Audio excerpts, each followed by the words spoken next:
Alright, this is an introductory video lecture about the early Middle Ages, right after after Rome falls in 476. What happens in Western Europe? There's a lot of changes going on, and you should be using your note sheet to take notes, obviously. Think about what things are actually listed on the PowerPoint, and then what things do I emphasize that you would also want to emphasize within your notes. All right, let's get started. Just for reference, this is a map of the political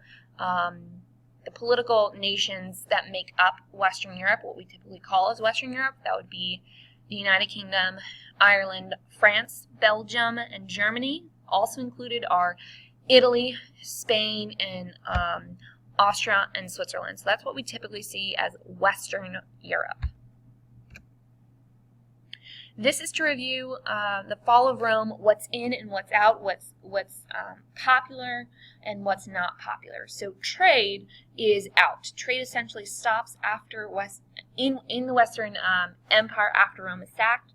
Living in the countryside, however, is in. It's popular. Lots of people are doing it because it's safety through isolation. Cities are actually dangerous. So this is to check your answers. So you want to pause this video and I'll show you the answers.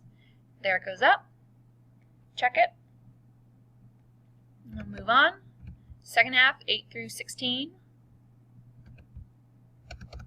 Oops, there we are. Sorry. Pause it. What we see here in the Seeds of Europe map, as a reminder, what causes Rome to fall will be the movement of barbarian tribes. And that is all fueled by the first Germanic tribe, the Huns, pushing everyone else, like the Ostrogoths, the Franks, and the Saxons, out of their typical areas along the frontiers onto the Roman Empire's lands. And that's what's going to cause Rome to fall. The Middle Ages are typically divided into 3 eras if you study it. The early, starting around 500 to approximately 1000 CE.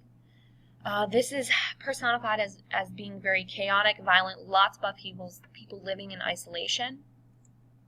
High, between 1000 to 1300 CE, where we see a huge population growth and renewal of culture. And then finally, the late Middle Ages, 1300 to 1500, which would include the end of the Crusades, the plague or the Black Death, and also the end of feudalism. So, the invasions of Germanic tribes, Rome will fall. We see a decline in population, trade, and that sense of security. People leave their cities and they move to the countryside for security.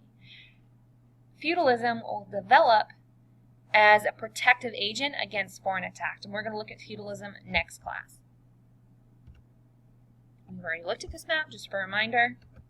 All right, the foundations of what we see as medieval society comes from 3 main things. Classical heritage, that would be the Greeks and the Romans. Germanic customs of the new people moving into Western Europe. And finally, the most important one, circle it, star it, know it, the Roman Catholic Church as the unifying force throughout the Middle Ages. First off, classical heritage. Remind yourself that that is both Greece and Rome, and it's really preserved by the church. These Greek and Roman texts, and also Arabic texts a little bit later on in the high Middle Ages, will be preserved by the monks. Those are Catholic priests who live in isolated communities, living a life of prayer and learning. Germanic customs were based on oral traditions and common law. Oral traditions, they don't really have a written language, but they have a very rich oral or spoken history. They're led by a chief.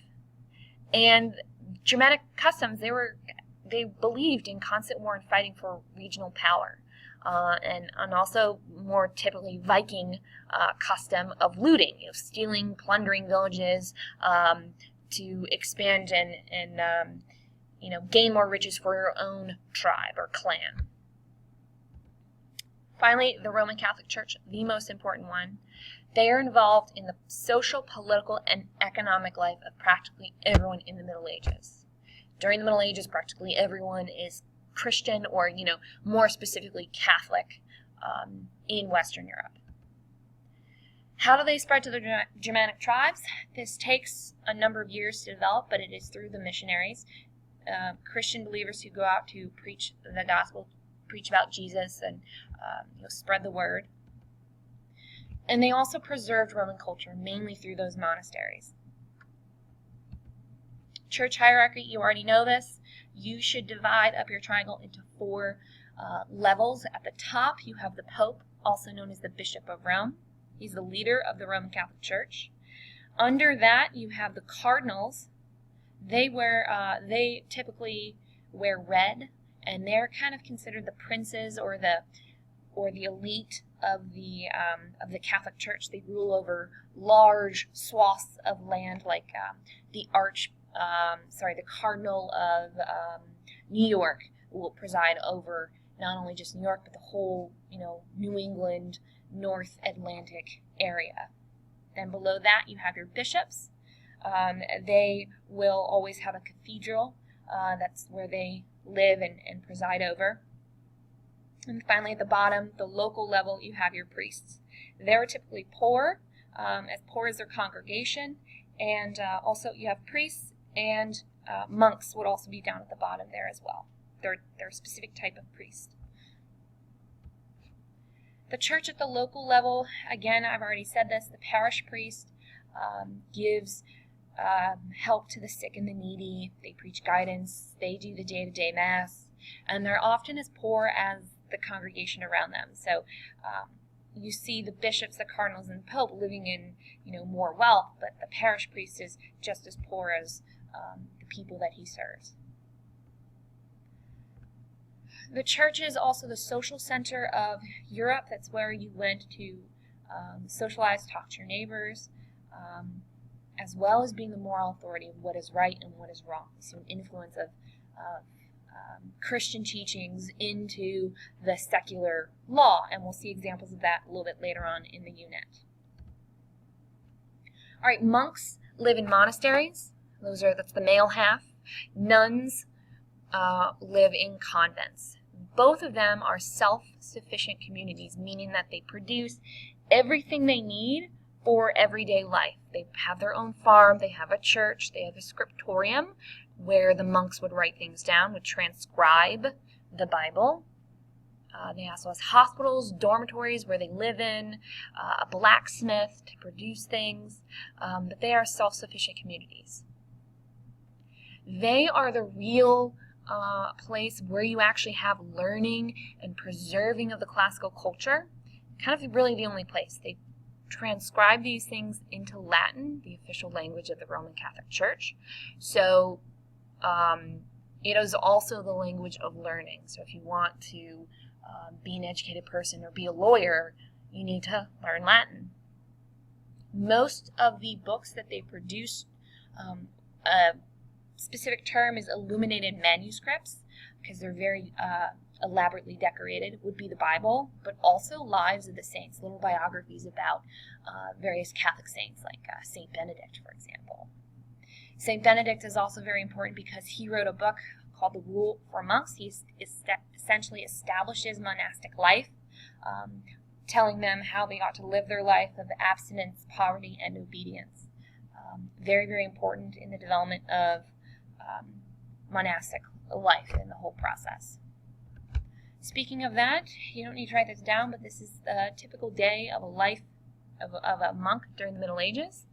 Notice you have both a summer schedule and a winter schedule. Because there is more light during the summer, they obviously do more work in the summertime. They get up around 2 in the morning. They have service throughout the day. They only eat twice a day. It's in red, around 1 p.m. and 6 p.m. And they don't actually sleep that often. They sleep for about an hour and a half in the afternoon. They take a little nap. But they mostly, their whole life revolves around work and obviously prayer. This is a diagram of the famous monastery in Cluny, France. as you can see, it is an entirely self-sufficient community. So the biggest building is obviously going to be the church, which is over to the left-hand side, named Cluny 3. That's a third building, so to speak. Then you also have, down at the entrance, you have a hospice or a hospital, stables to have the horses, you have a refectory, which was the dining hall, and an infirmary hall, which would have been another hospital as well. Small chapels, cemeteries, a kitchen, a cellar for where you hold your stuff. A cloister is where you could walk around and quietly meditate. But they also have a guest house in case important people come to visit as well. It's just another diagram of the monastery at Cluny. All right, the Scriptorium. So the Scriptorium was the place where monks went to translate and transcribe, to literally make a copy of the Bible. They are heavily, highly decorated, and this would take hours upon hours and hours to do. The two video links that you see down here, I will link them in the video description. But how do you actually make a manuscript? That's about 6 minutes. And then some more examples of manuscripts you can also take a look at. Here we have probably one of the most famous illuminated manuscripts. This one is called the Lindisfarne Gospels because it comes from the monastery Lindisfarne, made at the early 8th century, so it would be the 700s. The left is the image of a carpet page or a full page decoration. It's very, very intricate. The main form you see is a cross. The right image is the first page of the book. It says Liber Generalis Jesu Christi, or that translates to the book, the generation of Jesus Christ. Again, it's also highly decorated, very, very intricate. It's actually also mixed in with some Germanic influences. We'll look at that in just a moment. This is an image of the monastery at Lindisfarne, from where this one was particularly made.